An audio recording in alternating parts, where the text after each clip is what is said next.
Tayari mmewafika hapa kwa ajili ya mchezo wa fainali ya kombe la shirikisho la RS Cup. Kwa maandalizi sasa, hali ya hewa wako na wachezaji wenzio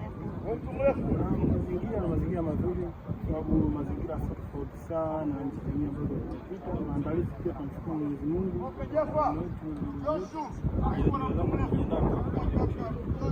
Kitu ambacho mashabiki na wadau wa soka mchezo mkubwa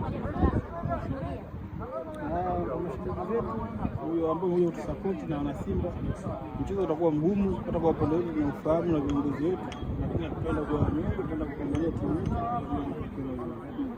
Kwa upinzani wenu, mwalimu anawaelekeza watazamaji watazama kwa mtazamo mkubwa, sababu timu kubwa ambayo fainali imeingia mara nyingi na experience ya fainali. Kwa upande wetu hatuenda kwamba tunaweza timu ambayo inaongoza rais kwa kipindi hicho kwa kombe au kufika fainali kwa muda mwingi. Kwa upande wetu tunasikia timu kubwa. Hamza, bila shaka Berkane kwa wao unaenda kukutana nao kwa mara ya kwanza, lakini kwa Simba wameshawahi kukutana nao pia. Na tukitazama sasa hivi wamekuwa na safu ya ushambuliaji ambayo ni bora zaidi. Umejipangaje kwenye eneo lako kuhakikisha kwamba una clear kile ambacho mmeelekeza na mwalimu? Nimejipanga vizuri na safu wenzangu wa ulinzi.